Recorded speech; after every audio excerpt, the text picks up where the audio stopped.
इसमें जान डालोगे तो चलेगी ना। थैंक यू पापा। बेटा, अब बाकी की बातें बाद में, टैक्सी आ गई है। ये क्या आपने चेंज नहीं किया? शर्ट रखी तो थी मैंने। ये ठीक तो है। तो फिर मैं क्यों करती हूँ काम? आज के दिन भी ये पुराना शर्ट पहनना था तो मुझे बोला ही क्यों? ठीक है। Hello and good evening everyone. आज की शाम हम ऑनर कर रहे हैं अनंतवन की पुलिस डिपार्टमेंट को और एक ऐसे शख्स को जिसने हमें कई केस सॉल्व करने में मदद की है।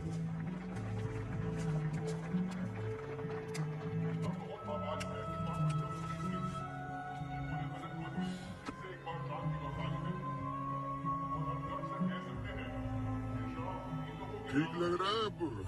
ऐसे बहादुर कि हम आज यहाँ संचालित करने जा रहे हैं। हाँ, तुम्हें कोई प्रॉब्लम? तुम हमेशा ऐसे ही रहते हो क्या, सड़े हुए? नहीं, ये खास तुम्हें देख के हो रहा है।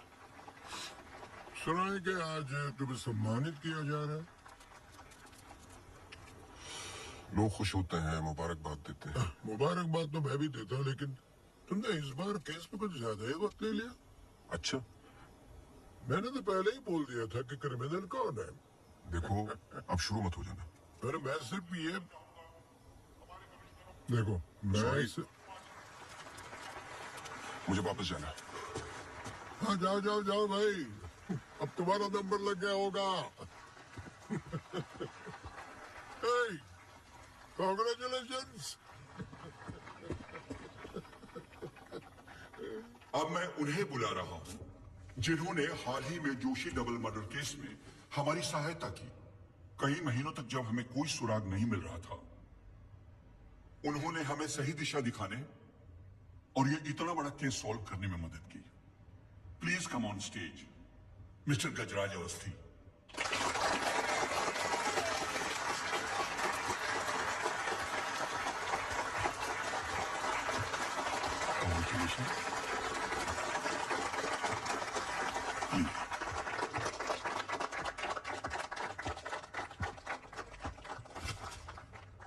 धन्यवाद। आप सब लोग मुझे थोड़ा थोड़ा जानते हैं। आपके घर, आपकी दुकानें, कभी कभी आपको, कभी कभी आपकी गाड़ियों को अलग अलग विचित्र नजरों से देखता हूं। मैं ये एक जासूस का काम है कि किसी भी साधारण चीज को अलग नजरिए से देखना। कभी कभार अनजाने में कोई गलती हो गई हो, उससे माफी चाहता हूं। बहुत बहुत धन्यवाद इस सम्मान के लिए। Thank you. सर, हाँ जी। सर, आपके पिताजी जासूस थे, फिर आप, क्या आप अपने बेटे को भी यही सिखाएंगे? आशा करता हूं ऐसा ना हो। मैं जब बहुत छोटा था तो मेरी माताजी का देहांत हो गया था, तो अपने पिताजी के साथ बड़े होते होते मैं भी उनके जैसा बन गया। मेरी वाइफ काफी हेल्दी है, भगवान उनको लंबी उम्र दे। सर, अखबारों में अक्सर आपका नाम पढ़ा है और आज आपको सम्मानित किया जा रहा है, लेकिन कभी आपने कोई बाउंसर केस हैंडल किया है?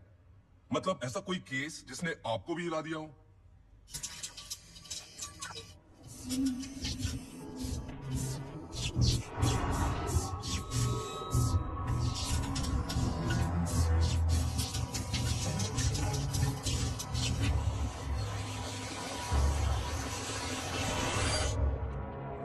नहीं, ऐसा कुछ नहीं होता। हर केस के पीछे एक लॉजिक होता है। I mean, कोई तो केस होगा जो आपकी समझ के बाहर हो, या फिर हर सवाल का जवाब आपके पास है। मुझे इस बात का गुमान नहीं कि मुझे कई सवालों के जवाब पता है। मुझे इस बात का डर है कि कुछ सवालों के जवाब नहीं होते।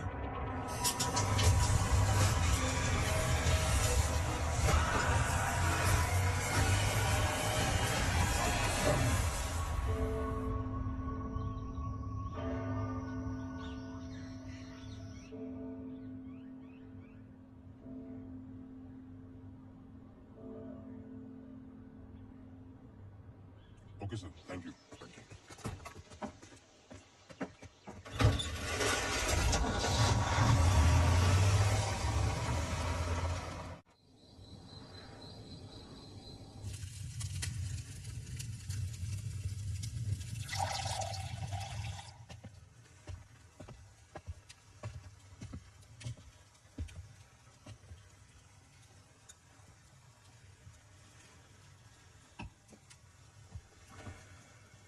Isn't it a lovely place?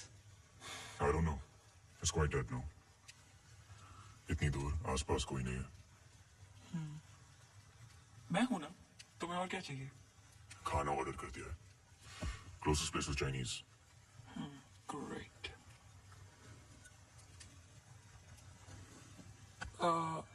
Cable और वाईफाई कनेक्शंस कल तक हो जाएंगे. तुम्हारे बुक्स ढूंढ सकती हूँ. और I can entertain you. I'm actually really tired. देखो नया घर है, शुद्धि तो करनी पड़ेगी. Tired? Please stop.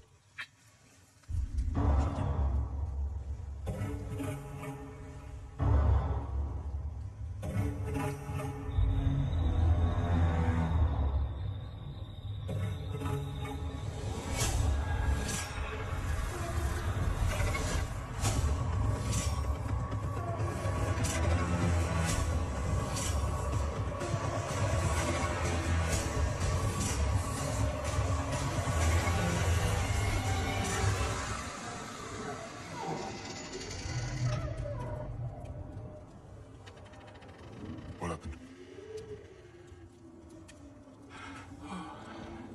दरवाजा बंद करके आती हूँ.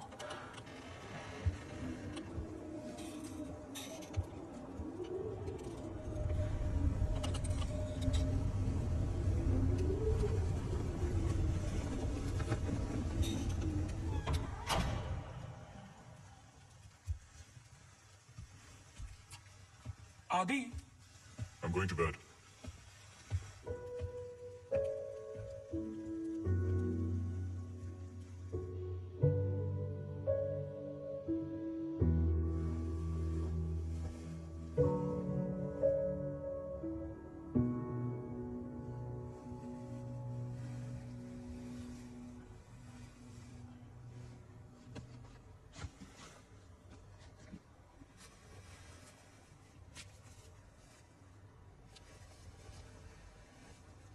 आज तो क्रिसमस ईव है.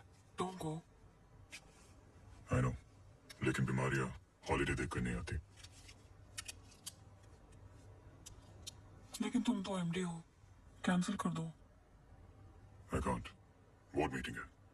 Regarding the takeover.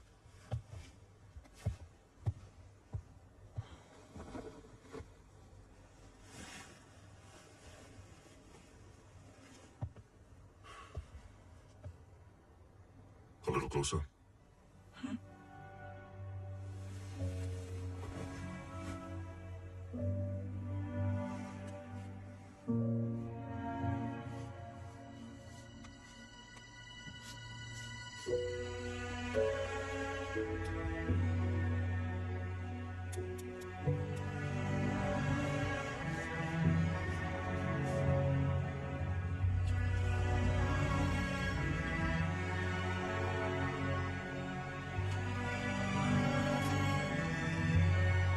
I'll call you.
Hi. Sorry, सुनाई नहीं दिया.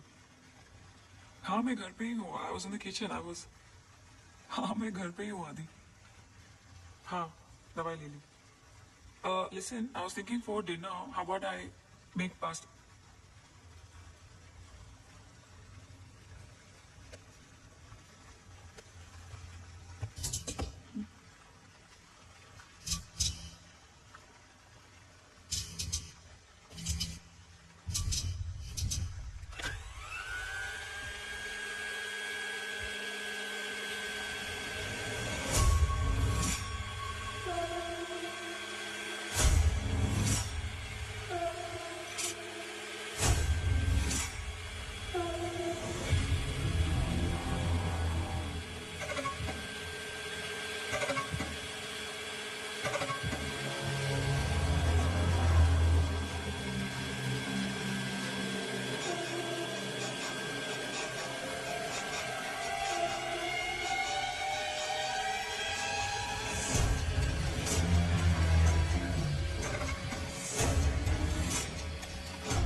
गजराज बस्ती।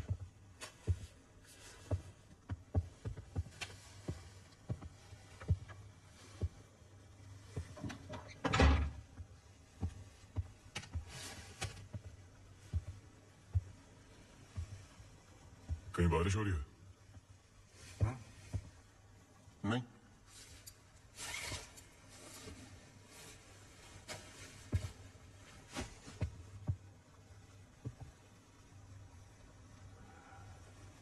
कोई प्रॉब्लम हो तो लोग पुलिस के पास जाते हैं।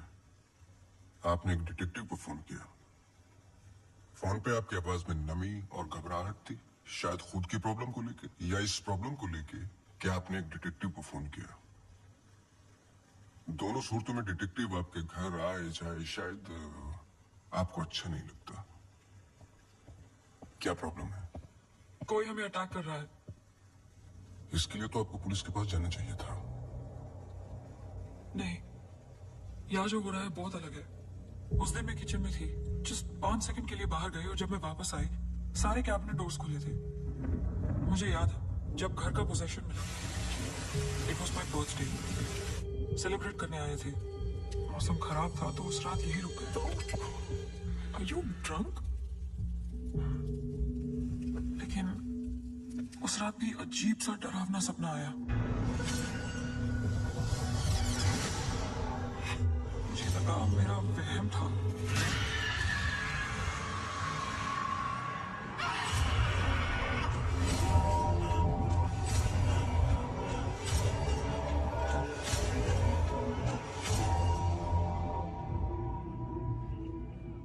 अगले दिन भी जब नए घर के लिए शॉपिंग करने गए तो अचानक से I think it look nice in the study.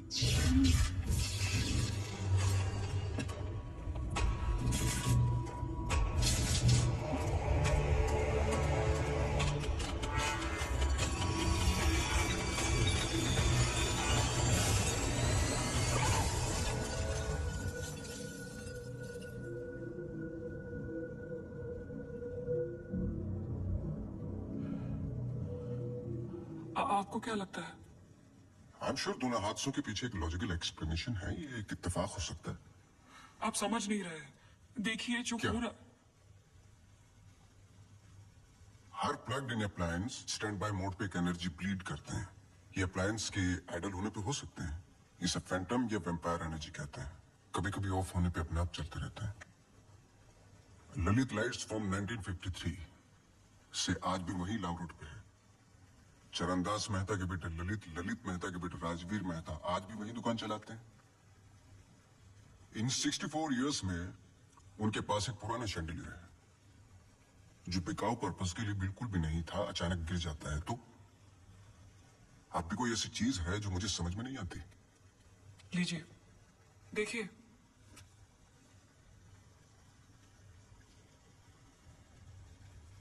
Crystals chandelier के गिरने के बाद इतना बड़ा शैंडिलियर जमीन पर गिरता है और कुछ क्रिस्टल्स एक ही जगह जाकर ये परफेक्ट क्रॉस फॉर्म करते हैं। You think this is logical? आगे स्वाइप कीजिए।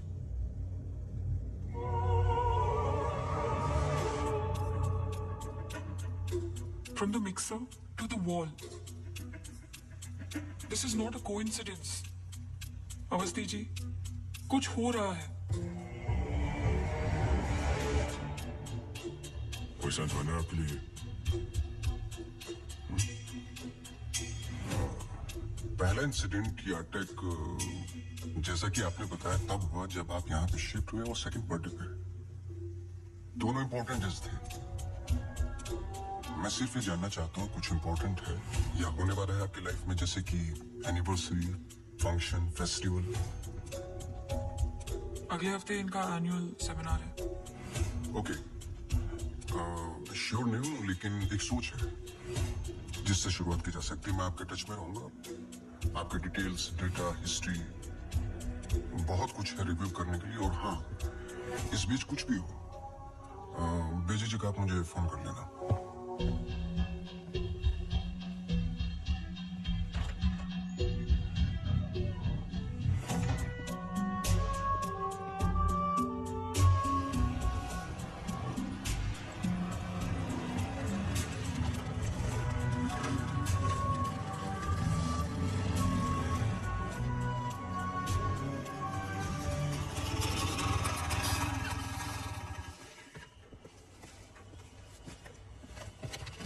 मेरे कैबिन में आओगी? जी सर।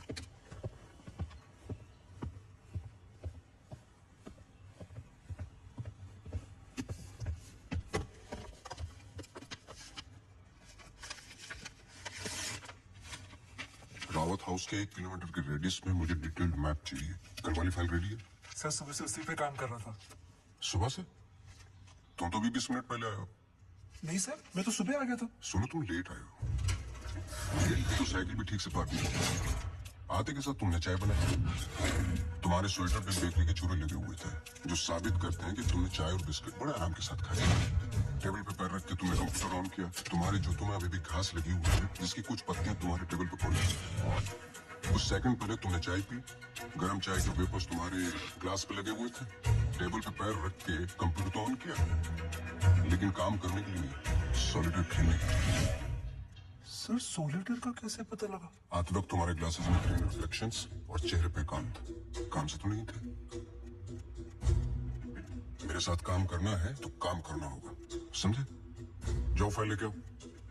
जी।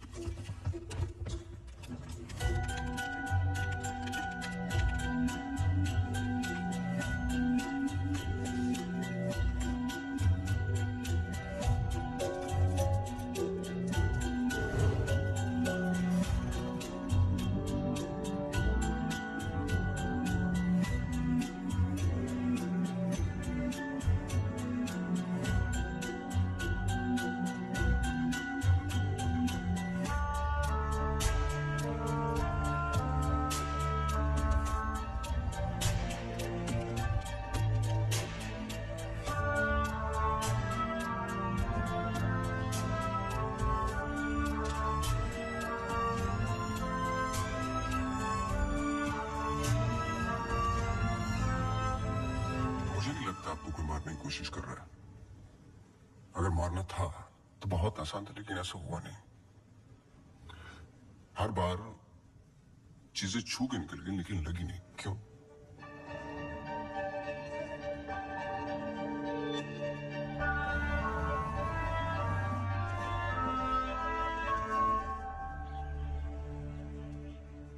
मैं कुछ हेल्प कर सकता हूं? अपनी हेल्प कर लो, काफी है। चेस? चेस में टाइम नहीं है। अरे इससे दिमाग तेज और तर्रार होता है। खेलो खेलो खेलो खेलो। चेकमेट। अरे ये तो टाइम नहीं है, लेकिन टर्न तो मेरा था।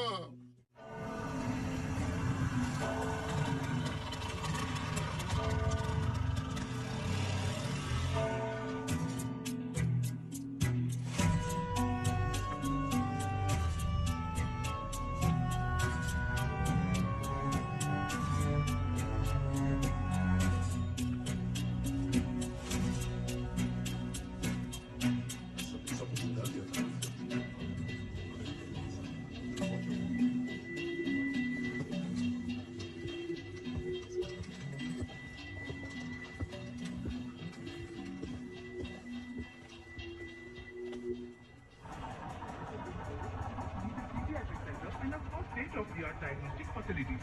So ladies and gentlemen, this sums up the plan for the new wing at Good Life. Thank you. बहुत बहुत धन्यवाद डॉक्टर शालिनी प्रधान का, जिन्होंने ये प्रेजेंटेशन दिया और गुड लाइफ हॉस्पिटल का एनुअल रिव्यू किया। और अब हम स्टेज पे बुलाना चाहेंगे गुड लाइफ हॉस्पिटल के मैनेजिंग डायरेक्टर को। Please welcome doctor Aditya Rawat.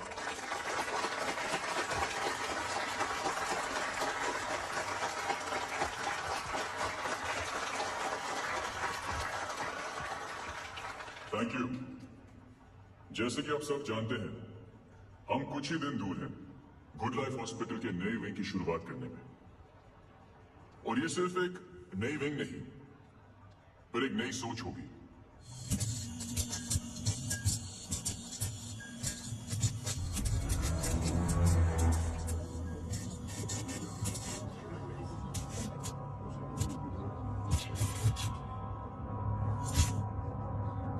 एक नई सोच की हम बेसिक मेडिकल नेसेसिटी के अलावा और क्या ऑफर कर सकते हैं आम आदमी को।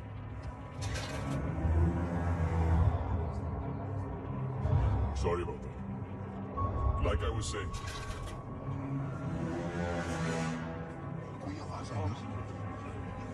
we plan to make 3 separate divisions.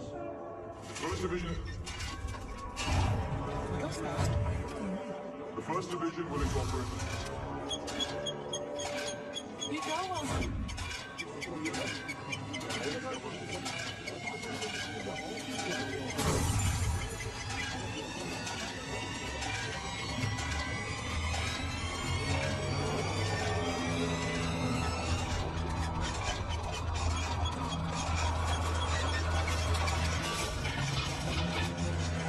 Fan of concept. जी जी सर।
कैमरा 2 पे आओ।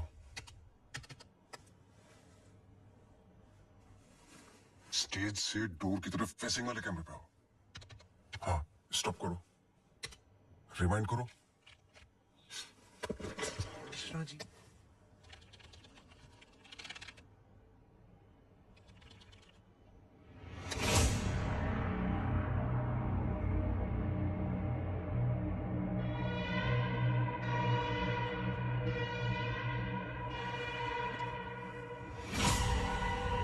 इसको देखा है?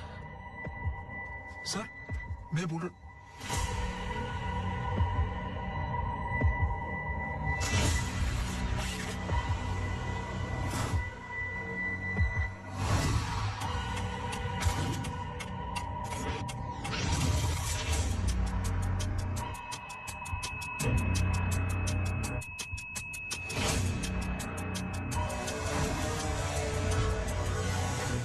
चर्च।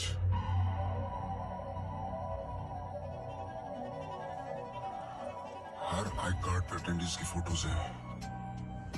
इस लड़की की डिटेल मैच करो और मुझे फोन करो इमीडिएटली। जी sir. Thank you Mishra ji. Mishra ji register नहीं करो।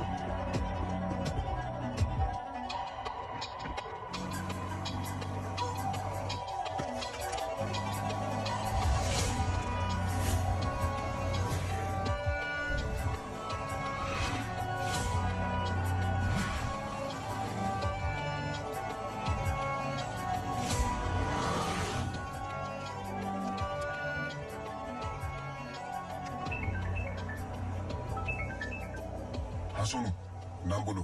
मेरी मैथ्यूज। ये नाम लो और ऑफिस जाओ। मैरी मैथ्यूज की पूरी हिस्ट्री और ज्योग्राफी सब चाहिए, जब से पैदा हुई और आज तक सब कुछ। जी sir thank you. Oh Mary, जी मैरी। Very sweet girl. वो किसी आशा नाम की संस्था के साथ काम करती हैं। एक्सीडेंट विक्टिम्स, हर वेडनेसडे को वो उन्हें यहाँ लेके आती है प्रेयर्स के लिए। बहुत अच्छा, बहुत अच्छा। उनका नंबर मिलेगा? बेटा मुझे पता नहीं है, चर्च में सिर्फ प्रेयर्स में मुलाकात होती है। लेकिन अगर आपके पास आपका कार्ड है तो मुझे दे दीजिए। कार्ड में स्कूटर में भूल गया, आप एक मिनट रुके, मैं लेके आता हूँ। श्योर।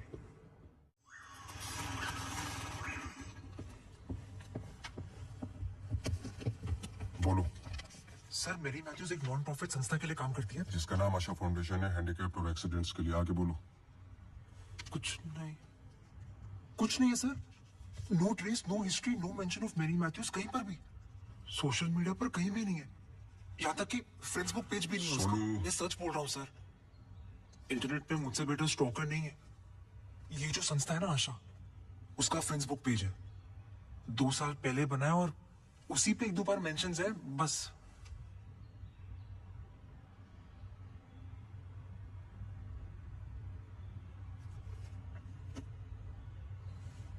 सर अगर आप बोलो।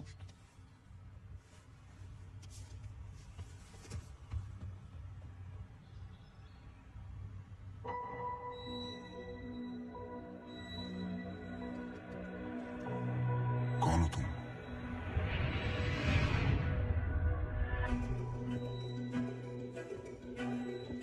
तुम्हारा रावत से क्या कनेक्शन है? अब ये मत कहना कि नहीं है, क्योंकि मैंने देखा है तुम्हें उस दिन सेमिनार में।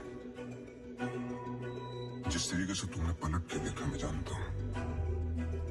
वो कैसे किया पंखे का, या घर में मिक्सर और झूमर, कैसे कर रही हो तुम ये सब? कौन हो तुम?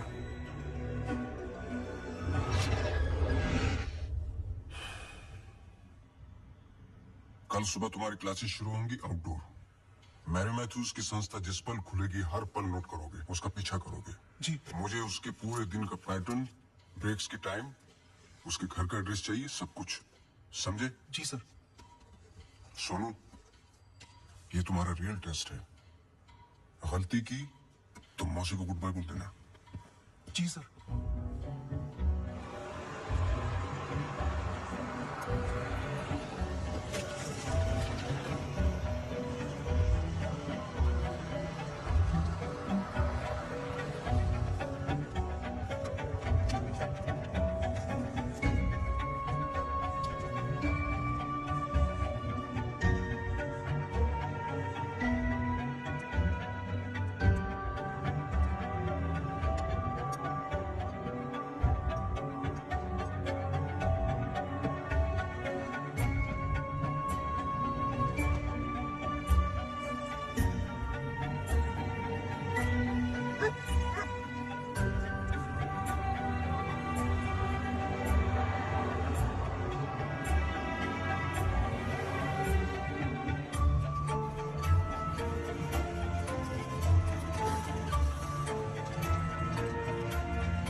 yesterday. ECG reports were normal. I'm sorry, Mr. Vasti, मैं सर्जरी के लिए लेट हो रहा हूँ. I can't speak right now. बहुत जरूरी सवाल है. जी. आप किसी मैरी मैथ्यूज को जानते हैं? नहीं. बहुत जल्दी जवाब दे दिया. जरा सोचिए. अगर पेशेंट है तो मैं बहुत सारे पेशेंट से मिलता हूँ. अगर हॉस्पिटल से कनेक्टेड है तो मुझे याद होता. पर्सनली बिल्कुल नहीं जानता हूँ. Now if you'll excuse me.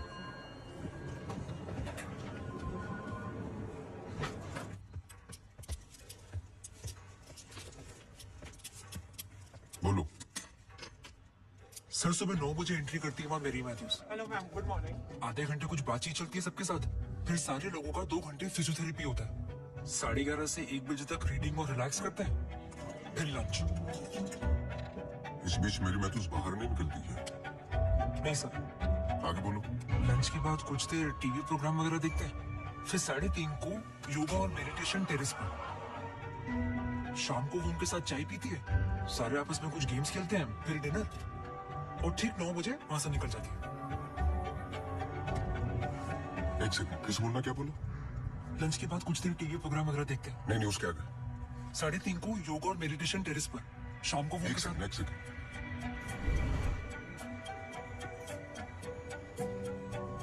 Terrace पे बहुत सारे प्लांट्स हैं. जी. और वो रंग बिरंगे, क्या बोलते हैं उसको, ड्रीम कैचर्स हैं. जी. लेफ्ट साइड में वो बड़ा सा डिश एंटीना रखा हुआ है जिसपे सैनिकेबल लिखा हुआ है. जी. मेरा फोन कहाँ है? सर.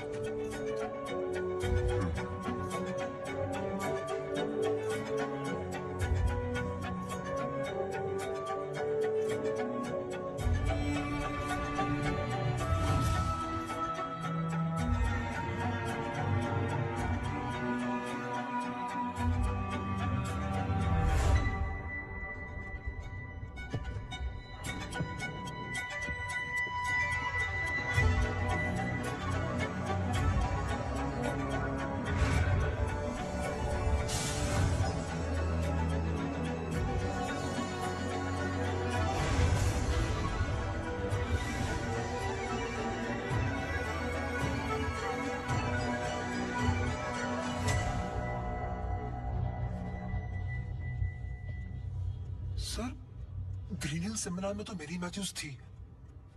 ललित लाइट्स भी समझ में आ गया. पर चर्च क्यों टिक किया? वो तो ब्लेंडर वाले अटैक से कनेक्टेड है ना? एग्जैक्टली.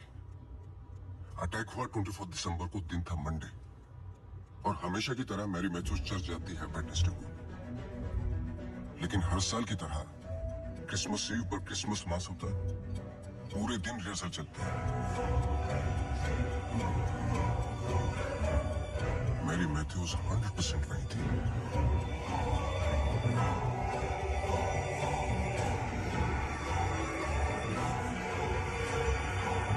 तीनों अटैक के दौरान मैरी मैथ्यूज 1 किलोमीटर के दायरे में थी. इसलिए उस केस का संबंध मैरी मैथ्यूज से ही है. सर, पर मेरी मैथ्यूज ऐसा क्यों करेगी? यही तो जानना है. हाथों की मुट्ठियों को बांधे और उन्हें 5 बार रखना और दोहराते जाए.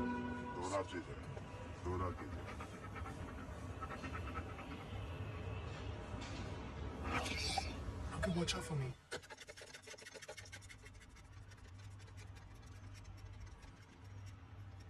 आपको डॉग्स पसंद है? किसे नहीं पसंद dogs? I'm sorry to ask, but बताइए किसके साथ हुआ है एक्सीडेंट? एक्सीडेंट के सिलसिले में नहीं आया हूं मैं यहाँ पे. ओह. डॉक्टर रावत ने मुझे इन्वेस्टिगेशन के लिए हायर किया है. इन्वेस्टिगेशन? आप मौजूद थे उस ग्रीन हिल सेमिनार में जब वो पंखे वाला एक्सीडेंट हुआ? जी.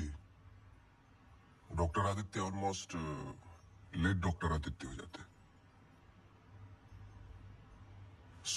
बैकग्राउंड चेक कर रहे थे. जैसे कि कुछ सवाल हैं कि आप सेमिनार में क्यों गई थी? हमारी संस्था कई दिनों से कोशिश कर रही है किसी मेडिकल इंस्टीट्यूशन या हॉस्पिटल से जुड़ने की. इन पेशेंट्स को देखिए, एक्सीडेंट्स के बाद कोई काम नहीं देता हैंडीकैप को. पर मेडिकल केयर तो उतनी ही एक्सपेंसिव है ना. तो इस वजह से आप सेमिनार में थी? जी. श्योर?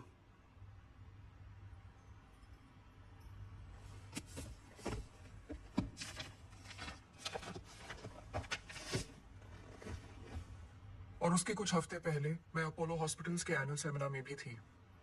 आप चेक कर सकते हैं। कुछ चीजें चेक की हैं मैंने। आप चर्च बहुत जाती हैं। इसका उस इंसिडेंट से क्या लेना देना?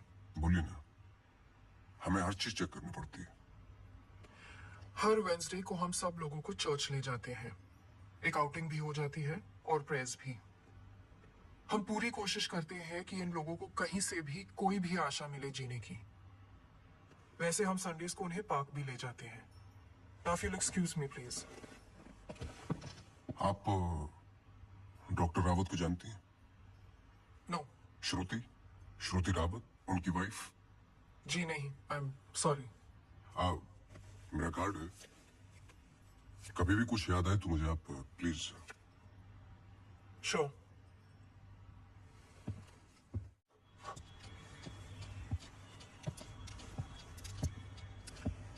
इसको पहने रखना, नहीं तो फिर से खराब हो जाएगी। Okay sir, thank you. Sir कुछ पता चला? नहीं, लेकिन दोनों में से कोई एक तो झूठ बोल रहा है। कल से गेम शुरू। डॉक्टर रावत और मैरी मैथ्यूज पर 24 घंटे नजर रखनी पड़ेगी। देखते हैं दोनों में से पहले गलती कौन करता है। बस टाइम की बात है।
सॉरी, मैं पेशेंट के साथ बिजी था।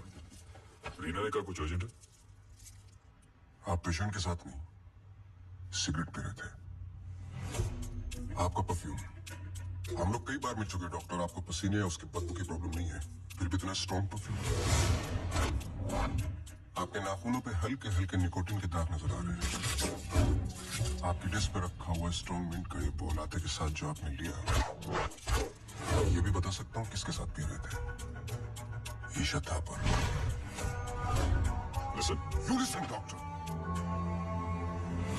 मैं अपने काम में बहुत परफेक्ट हूँ, शायद यही प्रॉब्लम है मेरी। पर मैं भी आपको पकड़ नहीं पाया जब मैंने पहली बार आपसे पूछा कि मेरे मैथ्यूज को जानते हो। आपने कहा नहीं, एक आम आदमी इतनी आसानी से झूठ नहीं बोल सकता, पकड़ लेता हूं मैं। देखिए, आपकी पर्सनल लाइफ में मुझे कोई इंटरेस्ट नहीं है, पर ऐसा क्या है जो छुपा रहे हो? एक्स्ट्रा मैरिटल अफेयर, ब्लैकमेल, क्या? अगर अपनी वाइफ को रास्ते से हटाना है ना तो कुछ और सोचना पड़ेगा। मिस्टर अवस्थी, मैरी मैथ्यूज को कब से जानते हो? मैं किसी मैरी मैथ्यूज को नहीं जानता।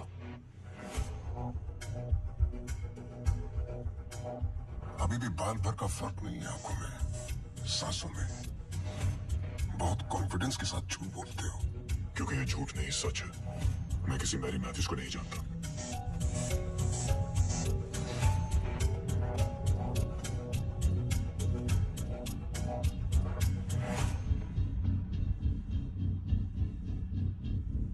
ये अंजलि मल्होत्रा है। अंजलि मल्होत्रा? करेक्ट। अंजलि इंडस्ट्रियलिस्ट राकेश मल्होत्रा की बेटी है एंड वे फैमिली फ्रेंड्स। सिर्फ गूगल करने की जरूरत थी, सारे डिटेल्स मिल जाते।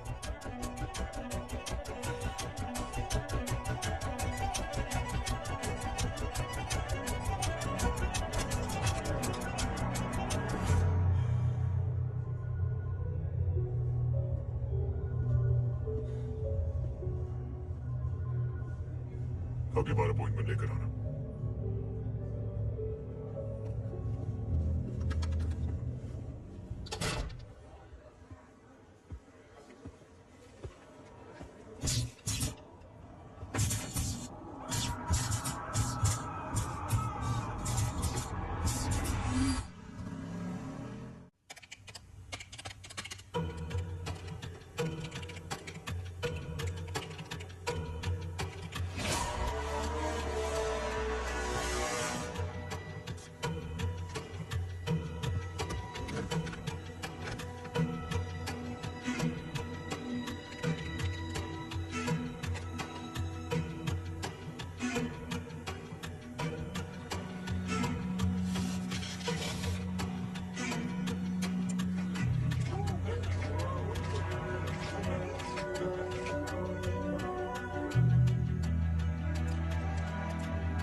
All right, ready?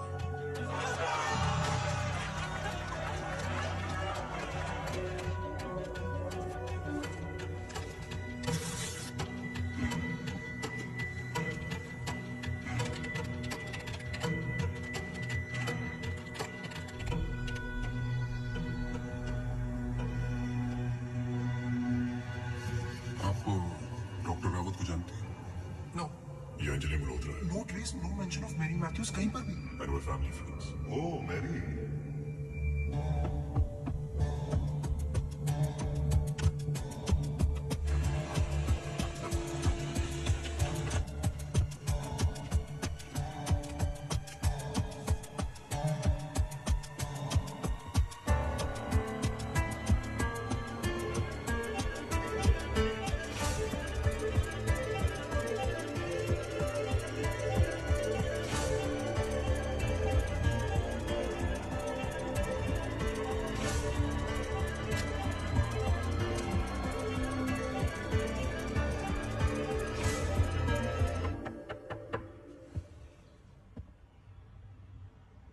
सवाल तो सही पूछ रहे हो ना अपने आप से। तुम किसी भी वक्त आ जाते हो। थोड़ी तो तुम ठीक कर रहे हो भाई। वक्त का हमें कैसे पता चलेगा? कब मिलेगी? मिल जाएगी। कोई और सवाल?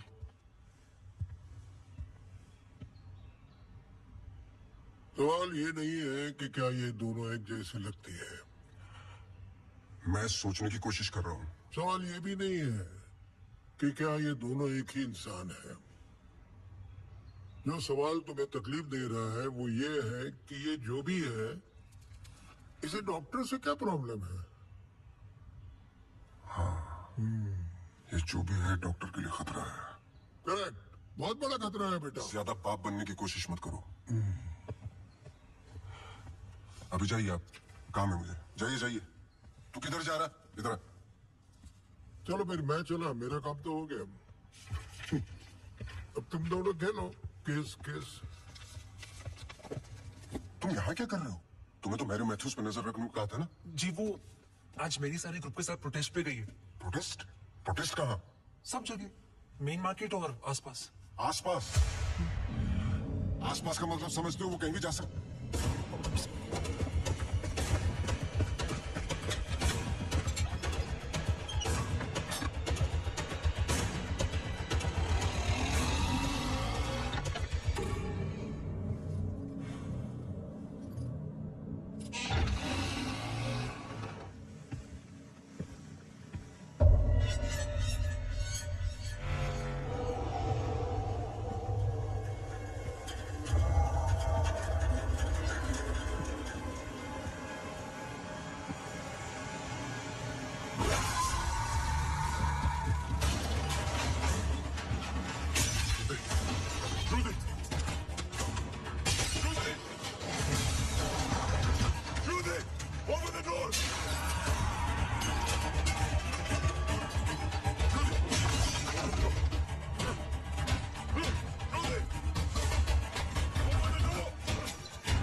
I'm sorry, श्रुति कुछ वक्त से बीमार है। डिप्रेशन। कभी कभी उससे फिट्स आते हैं and कभी she hallucinates। आपको नहीं लगा कि ये बात मुझे जाननी चाहिए थी? ये पर्सनल बात है, हम इस बारे में बात नहीं करते। 1-2 साल पहले श्रुति स्लिप्ड इनटू acute डिप्रेशन। श्रुति के यहाँ आने का एक बड़ा कारण ये भी था, लेकिन जब से हम आए कुछ ना कुछ हो ही रहा है। आपने बताया था कि अंजलि मल्होत्रा फैमिली फ्रेंड है। क्या कोई आइडिया है कि वो शहर छोड़ के क्यों चली गई? पता नहीं, लेकिन अंजलि मल्होत्रा का इस केस से क्या लेना देना है? पता नहीं। कुछ बातें आपको पता नहीं, कुछ मुझे। बस यही तो पता लगाना है। Shruti is resting. I've given her an injection. She's going to be fine. वैसे आप जो प्रॉब्लम्स बता रहे थे मेरी तो समझ के बाहर है। मैंने उनकी बॉडी का चेकअप किया, एक नई प्रॉब्लम है। Relax, it's a happy problem. She is pregnant. So congratulations. We'll keep in touch.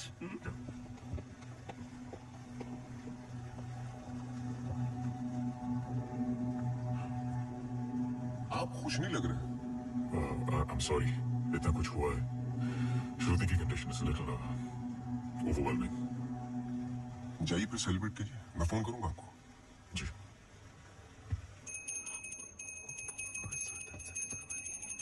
मासी सुनो ना,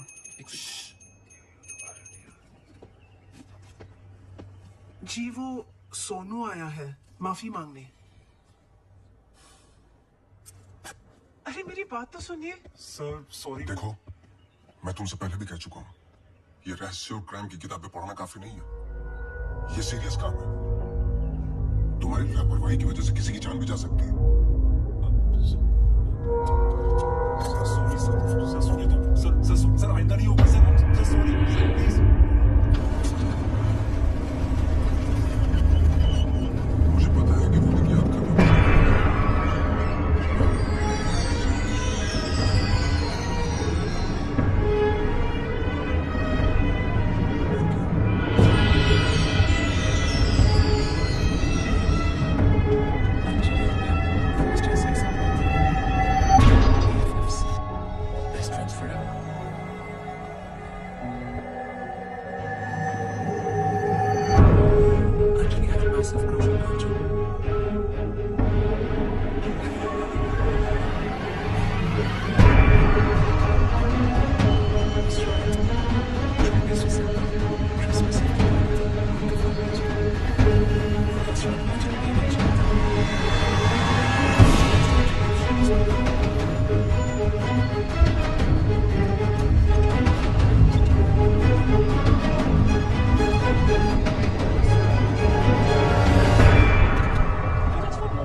was the last I saw of her. जब 1-2 दिन बाद भी उसका फोन नहीं आया तो मैं उसके घर गई और आंटी ने एक्सीडेंट का बताया. एक्सीडेंट? उस रात अंजलि का एक्सीडेंट हुआ था, पर आंटी ने बताया कि सब कुछ कंट्रोल में था and then she move to LA. Ramon, क्या तुम्हें अंजलि की कोई भी बात अजीब सी लगती थी? कुछ भी, जब से तुम उसे जानती हो?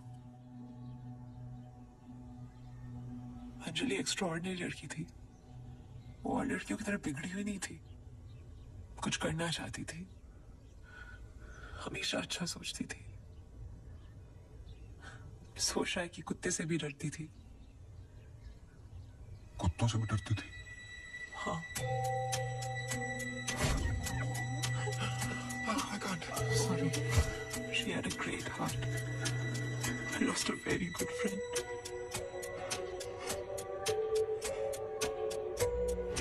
हाँ सोनू, एक काम करो, अभी स्टेशन जाओ और कदम से बात कर लो. मैंने उससे बात कर रखी हूँ तो मैं अंजलि मल्होत्रा की एक्सीडेंट की कॉपी देगा.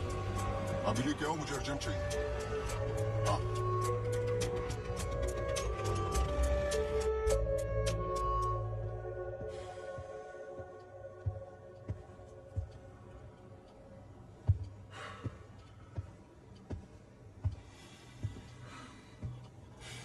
आदि,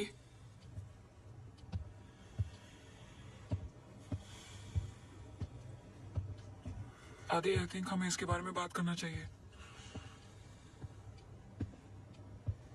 आदि, कैसे? How the bloody hell did you get pregnant? Huh? How? It's not like we have sex anymore. It's a simple question. How did you get pregnant? my birthday.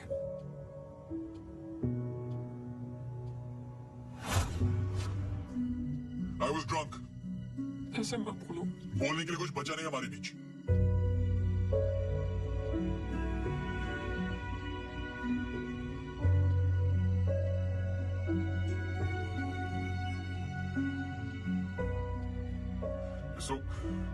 So selfish.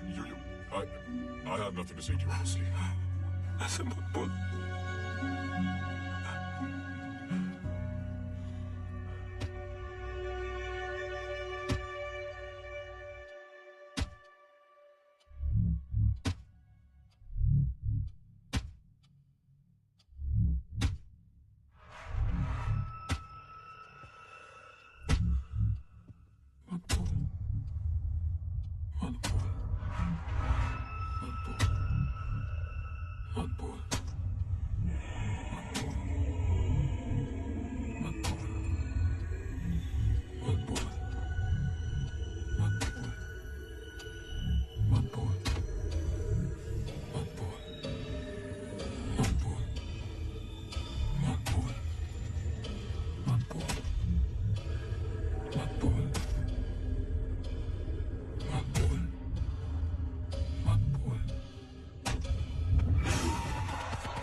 चाय लोगे?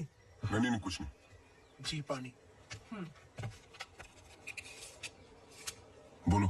जी 2014 24 दिसंबर की रात को अंजलि मल्होत्रा मोनू मोनू चड्ढा चड्ढा के फार्म हाउस गई थी Christmas ewe की party में। वो पता आगे पढ़ो, जहां से वो पार्टी छोड़ के निकली थी। जी सर। 24 दिसंबर लगभग रात के 1:30 बज रहे थे।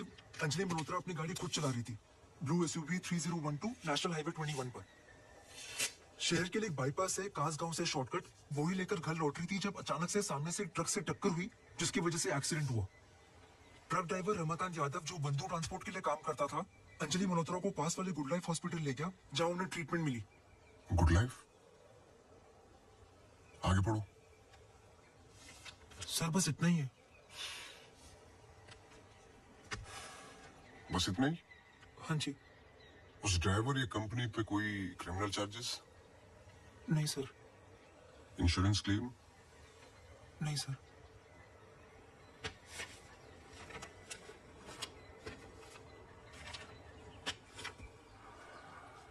रिपोर्ट चेंज की है। मुझे यकीन है कि कुछ पन्ने फाड़े गए हैं।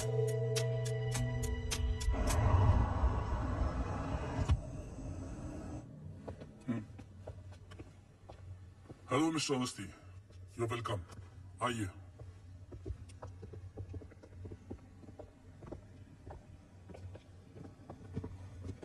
बोलिए मिस्टर अवस्थी, मैं आपकी क्या मदद कर सकता हूँ? जैसे कि मैंने आपको फोन पर बताया कि मैं केस के बारे में इन्वेस्टिगेट कर रहा हूँ। आपकी बेटी अंजलि के बारे में जानना चाहता हूँ, खासकर एक्सीडेंट की रात के बारे में। पर वो सब तो पुलिस रिकॉर्ड्स में है ही। जी देखे मैंने, लेकिन मैं सच जानना चाहता हूँ। मतलब आप कहना चाहते हो कि पुलिस रिकॉर्ड सब झूठे हैं? जी। मिस्टर अवस्थी। देखिए मिस्टर मल्होत्रा, एक बात कंफर्म है और जिसके कई विटनेस हैं। अंजलि जब पार्टी में एंटर की तो 2-3 ड्रिंक पी चुकी थी और जाते वक्त कुछ और। एक्सीडेंट के वक्त कम से कम हाफ बोतल अल्कोहल उनके सिस्टम में थी, जो रिकॉर्ड में नहीं है। मैं सच जानना चाहता हूँ और मैं पुलिस नहीं हूँ। थैंक गॉड अंजलि बच गई, पर उसे कुछ फेशियल सर्जरी की जरूरत थी, कॉस्मेटिक सर्जरी।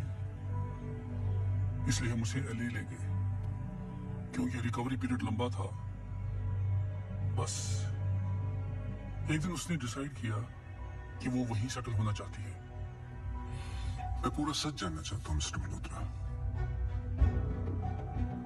जहां तक मैं जानता हूँ आशा फाउंडेशन लॉस एंजलिस में तो नहीं है। कॉस्मेटिक सर्जरी से कुछ चीजें चेंज हो सकती हैं, जो नहीं हो सकती वो है इंसान की हाइट और स्किन की डिटेल्स वगैरह। मैरी मैथ्यूज और अंजलि एक ही है मिस्टर मल्होत्रा। इससे पहले कि आप कोई दूसरी कहानी रचिए, याद रखिएगा डीएनए टेस्ट हर चीज कंफर्म कर देगा। एक्सीडेंट के बाद अंजलि लॉस एंजलिस गई थी। वहां पर एक टॉप कॉस्मेटिक सर्जन ने उस पर काम किया। उसने उसे एक नया चेहरा दिया। फिर जब अंजलि लौट कर वापस आई तो अपनी नई जिंदगी और नया चेहरा लेकर वो एक नया इंसान बन चुकी थी। बहकी बहकी सी बातें, अजीब अजीब सी हरकतें करने लगी थी। फिर वो जुट गई अपने जैसे एक्सीडेंट विक्टिम्स की जिंदगियों को सुधारने में। वो नहीं चाहती थी कि किसी को पता चले कि वो राकेश मल्होत्रा की बेटी है या उसका पास्ट क्या है। हमने उसकी इस बात की रिस्पेक्ट की और मैं चाहता हूं कि आप भी रिस्पेक्ट करें, प्लीज।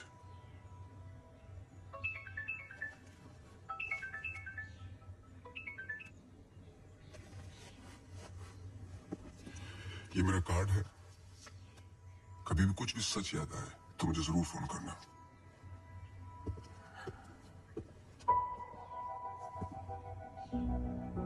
जब अंजलि को गुड लाइफ हॉस्पिटल लेके गए बट आई एम श्योर आपके दोस्त डॉक्टर आदित्य ने हैंडल किया होगा। जी। पता नहीं मुझे बताने क्यों भूल जाते हैं।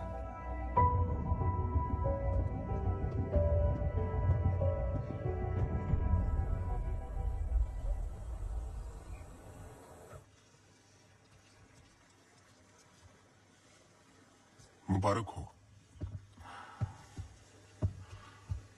सुना है घर में खुशी आने वाली है।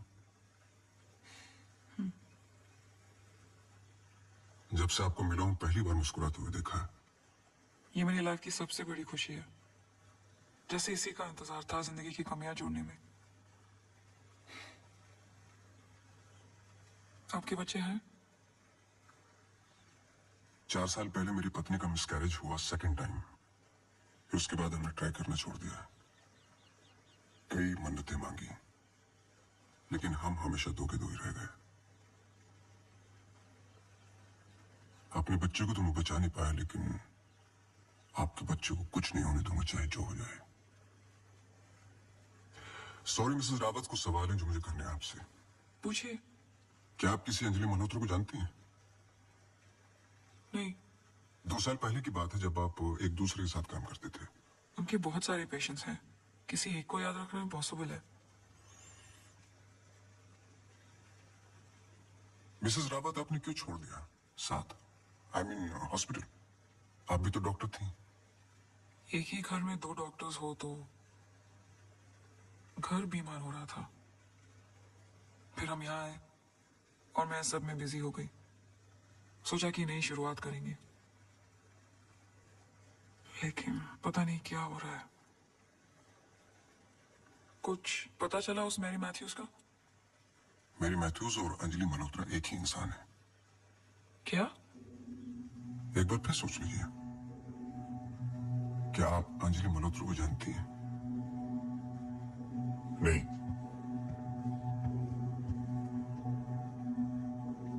लेकिन हम चाहते कि जो कुछ हो रहा है वो खत्म हो जाए। तो फिर एक ही रास्ता है। अंजलि मल्होत्रा और डॉक्टर रावत को एक जगह मिलाना होगा, क्योंकि कुछ चीजें ऐसी हैं जो मेरी भी समझ से बाहर हैं। But why? Is this really necessary? I mean, it might be very Listen, let's dangerous. just do it. I'm tired of this now. मैं डॉक्टर हूँ, इन सब चीजों में यकीन नहीं रखता हूँ। बस उसमें जो दिखाई देता है। अगर कुछ दिखाई नहीं देता तो इसका मतलब ये नहीं कि वो है नहीं, बस वहां रोशनी कम है।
पर आपने तो कहा था कि कोई कनेक्शन है।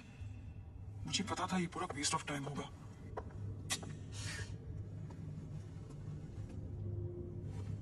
I'll come.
Just...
दिसंबर लगभग रात के 1:30 बज रहे थे।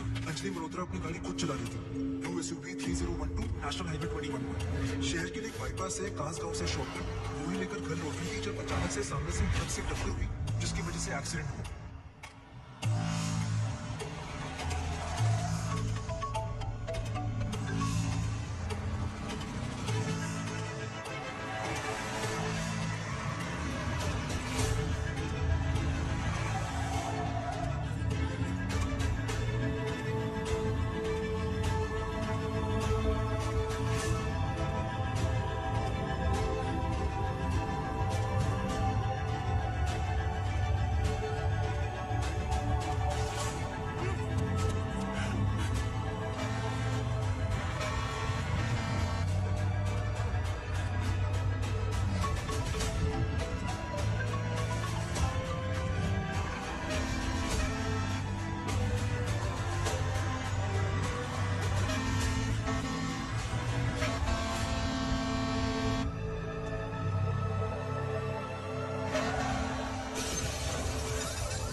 क्या सोच रहे हो? तुम मेरा पीछा कर रहे हो क्या? इस कहानी का अगला पहलू अस्पताल है, यही सोच रहे हो ना? पुलिस की रिपोर्ट झूठी है, अंजलि मल्होत्रा बात नहीं करेगी, एक्सीडेंट का कोई विटनेस नहीं है, तो अगला कदम अस्पताल ही होगा ना। हो सकता है, लेकिन सोचो, ऐसी कौन सी बात है जो तुम्हें यहां तक खींच कर लाई है? कुछ तो है जो तुम्हें तकलीफ दे रहा है।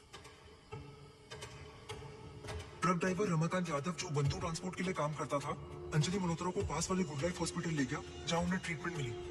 करेक्ट। यही बात तुम्हें पहले दिन से सता रही है। इस कहानी का हर पहलू तुमने सुना है, सिर्फ ट्रक ड्राइवर का छोड़कर, जो इस हादसे का ओनली आई विटनेस है। मेरे पीछे आने की कोशिश मत करना।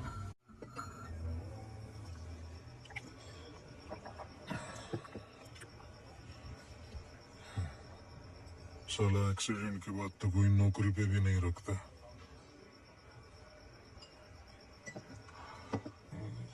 सोचो, मैंने तो उस लड़की की जान बचाई थी।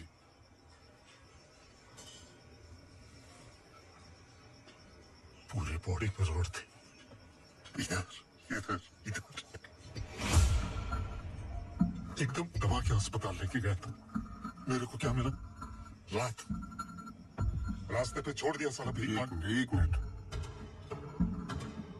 उस रात को हुआ क्या था? रूटीन ट्रिप था।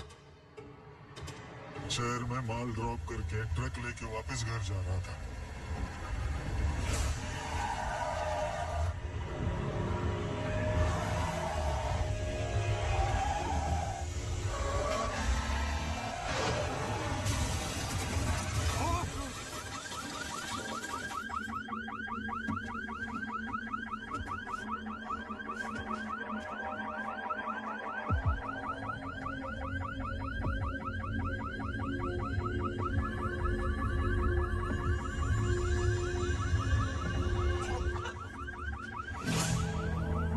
उसको हॉस्पिटल लेके गए अपने ट्रक में।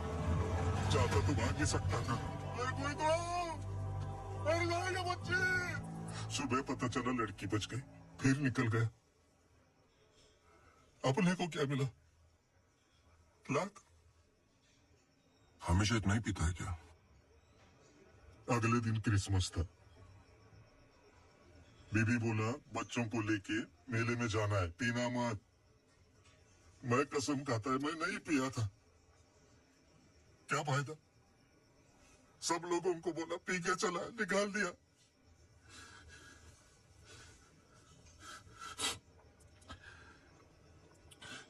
ये चले आमिर, हम लोगों को हमेशा जूती के नीचे रखेंगे।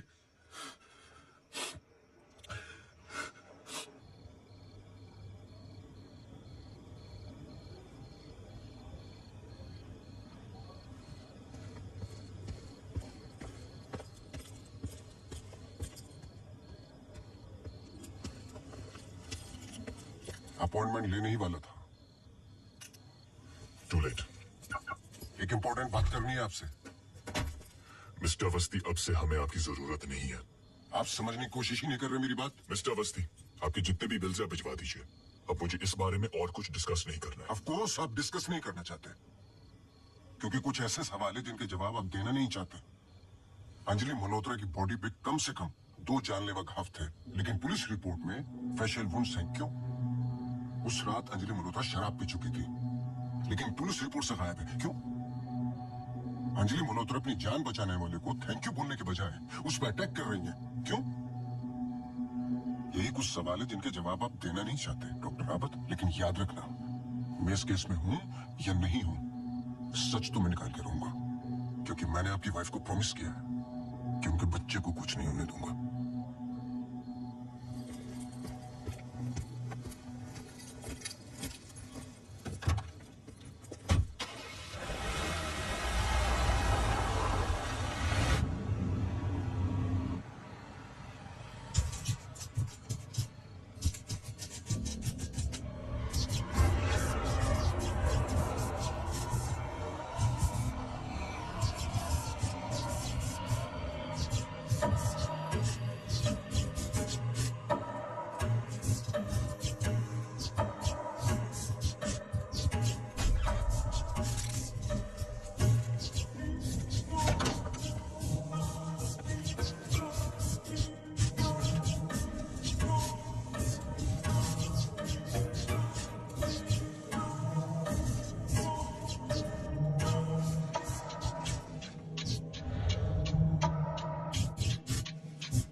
Hello.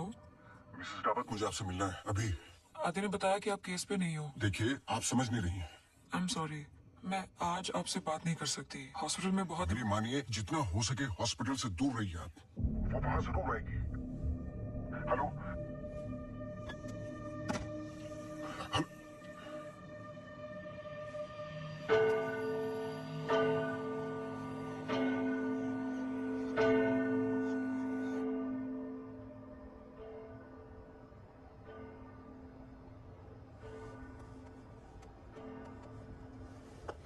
Relax please, relax. Relax. ये इतना इंपॉर्टेंट दिन है हमारे लिए। मुझे लगा at least audience, press conference, photographers, something. सब होगा, बस ऑडियंस नहीं है। एंड कल के फ्रंट पेजेस में हमारे फोटोज जरूर आएंगे। हम बहुत करीब है। You just have to be a little bit more patient, okay? He's here. Oh, okay.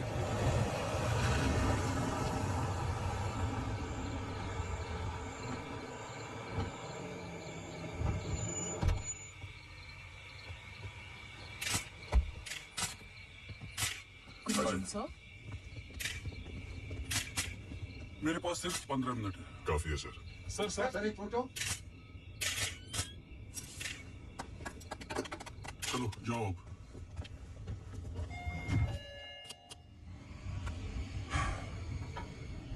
ये सब तुम्हारे लिए है, पर सबसे पहले मैं बिजनेसमैन हूं।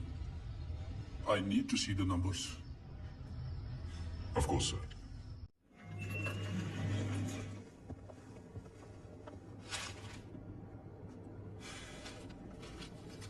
तुम यहां क्या कर रहे हो?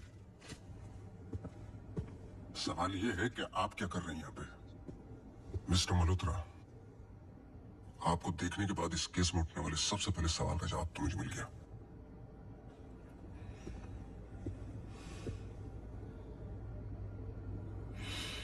इतनी कम उम्र का एक मामूली सा डॉक्टर इस हॉस्पिटल का एमडी कैसे बन गया? क्योंकि उसके ऊपर राकेश मल्होत्रा का हाथ था। लेकिन क्यों?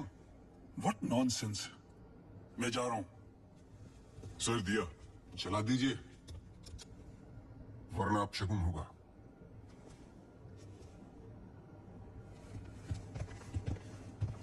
नो।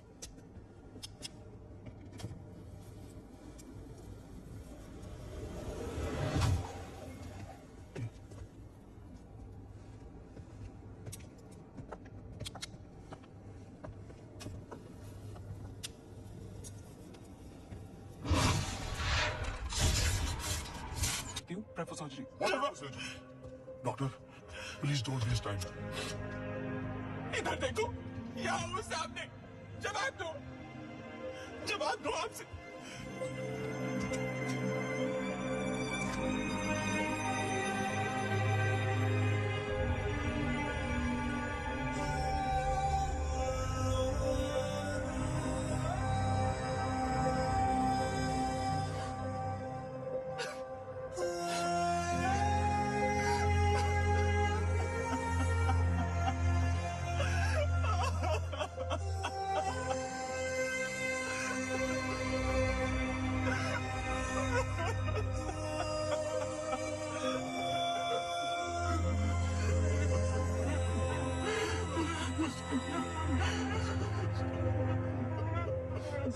एमी एक सिंपल लड़की थी जो अपने बूढ़े माँ बाप की देखभाल करती थी। अपने माँ बाप के अलावा ओल्ड एंड हैंडीकैप्ड लोगों की मदद भी करती थी। She was a good soul. मार दिया तुम तीनों ने मिलकर उसे इसी रूम में।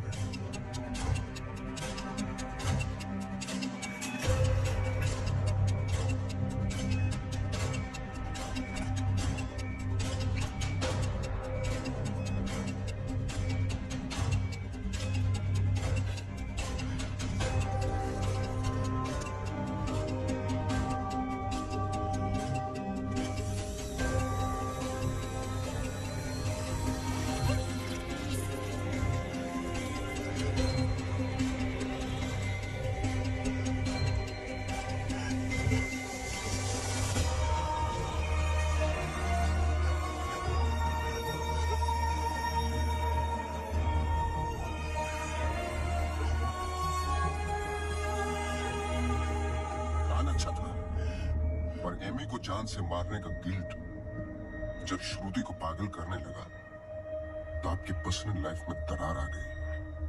अपने रिश्ते को संभालने के लिए आप शिमला छोड़ के यहां शिफ्ट कर गए। अनंतवन,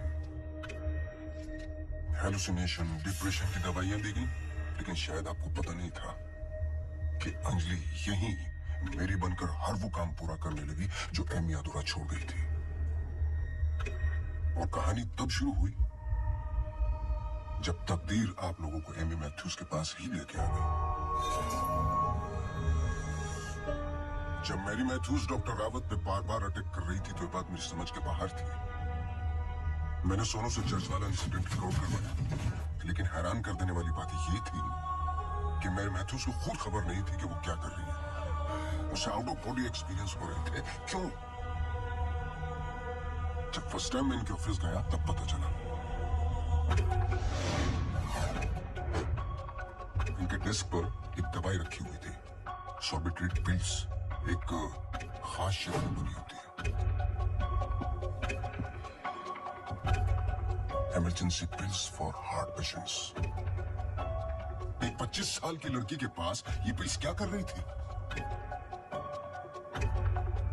क्या अंजलि मल्होत्रा का हार्ट ट्रांसप्लांट हुआ था? तो फिर डोनर कौन था?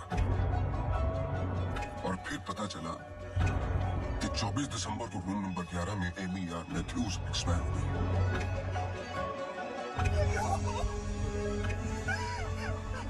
तुम लोगों ने एक मासूम की जान तो ले ली, और उसने अपनी जान लगा दी तुम जैसे लोगों का सच बाहर निकालने में।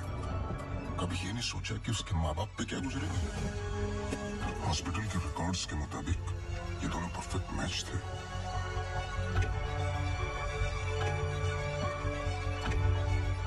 तो क्या ये इत्तेफाक था या फिर मर्डर? कुछ भी कर लो, सच एक दिन सामने आ ही जाता है। आप तो मेडिसिन के प्रोफेशन में हैं। आपको तो कसम खिलाई जाती है लोगों की जान बचाने के लिए। अगर किसी को जिंदगी नहीं दे सकते तो किसी की जान लेने का हक किसने दिया आपको? क्या सोचा था आपने? ऐसे जान बच जाएगी? सच किसी को पता ही नहीं चलेगा। ये धरती का बैलेंस है जो चंद अच्छे लोगों के कर्मों से चलता है, वरना मारने वाले तो 90% लोग बैठे हुए हैं जो बुरा करते ही हैं। और बुरा करने वालों को सजा यही मिलती है इसी जिंदगी में।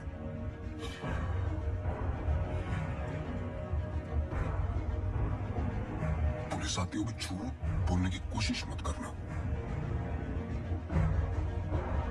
और एमी भी यही कही है।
Congratulations.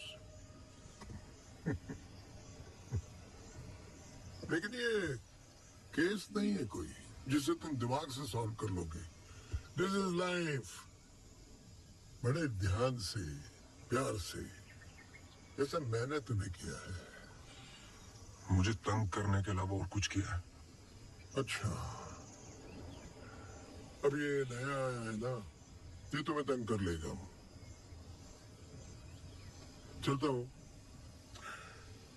एक उम्मीद करता हूं कि तुम मुझसे ना मिलो तो अच्छा है। मैं तुम्हें मिलता रहूंगा।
Have you ever wondered what would happen if the animals we experiment on became smarter than us?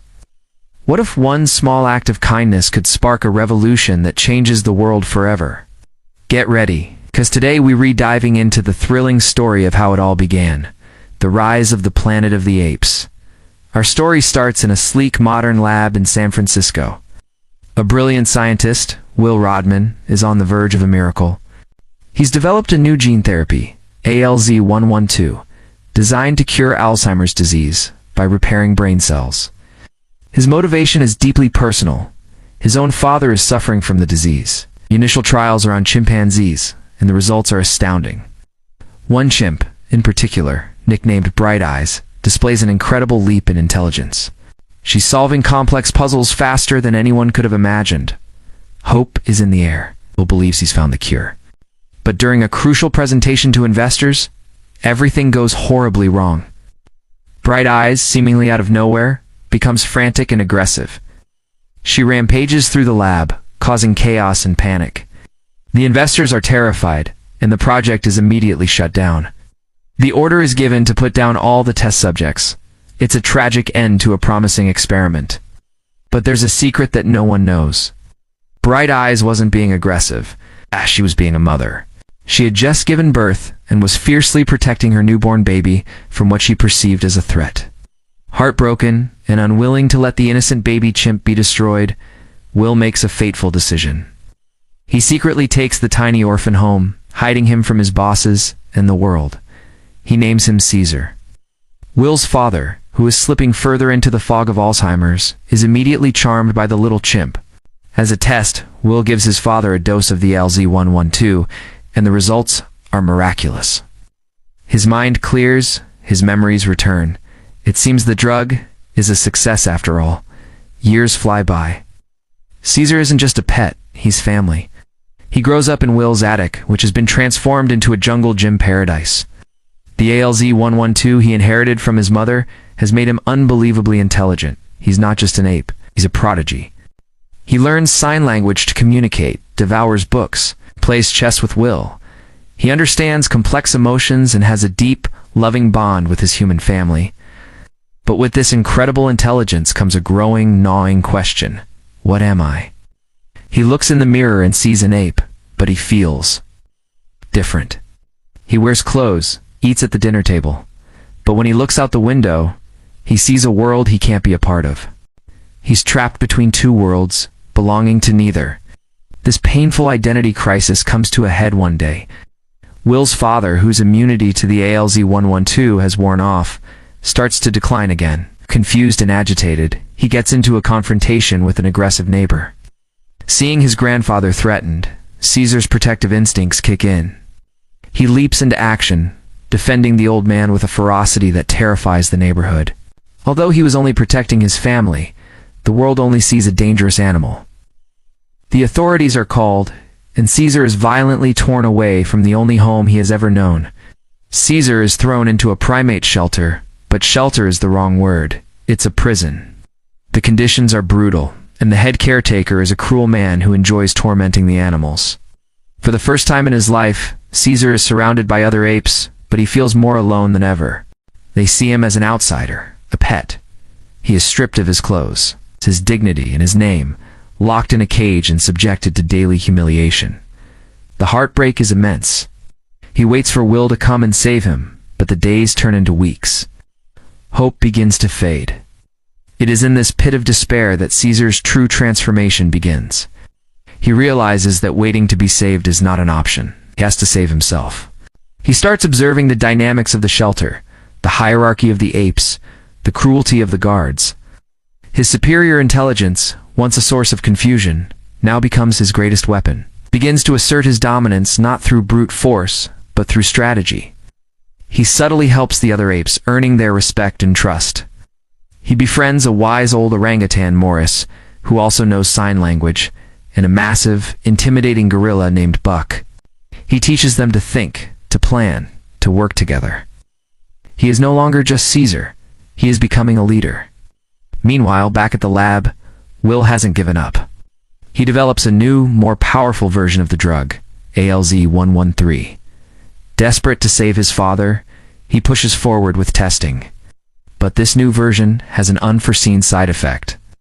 While it makes apes even smarter, it's a deadly virus for humans. A lab technician accidentally gets exposed, and soon, a silent, lethal pandemic begins to spread across the globe.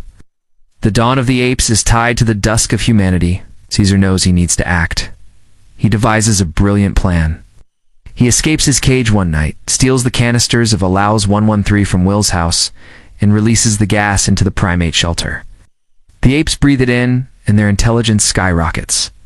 Their eyes light up with a newfound awareness. They are no longer just animals in a cage. They are an army waiting for a general, and Caesar is that general. Escape is breathtaking. In a coordinated strategic breakout, Caesar and his newly empowered apes overwhelm the guards and burst free into the city of San Francisco. Their destination, the Muir Woods, a vast redwood forest where they can finally be free. But to get there, they must cross the iconic Golden Gate Bridge. What follows is one of the most epic showdowns in cinema history. The police set up a blockade, determined to stop the ape uprising, but they are outmatched and outsmarted. Caesar's army moves with tactical precision, using their environment and newfound intelligence to their advantage. Buck the gorilla makes the ultimate sacrifice to save his leader, and Caesar, filled with rage and grief, leads the final, triumphant charge across the bridge. He proves that he is a compassionate leader, choosing to spare human lives when he can. His goal is not war. It is freedom. As the apes disappear into the misty redwood forest, Will follows them for one last heartbreaking goodbye. Begs Caesar to come home with him. But Caesar is already home. Looking out at his people, the new nation he has built, he turns to Will, and for the first time he speaks.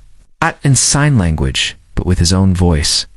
In a raw, emotional moment, he tells Will, Caesar is home. It's a declaration of independence. The world has changed forever. A new era has begun. The planet of the apes has risen. What an incredible journey, right? It's from a lost baby chimp to the leader of a revolution. It's a powerful story about family, identity, and the consequences of playing God.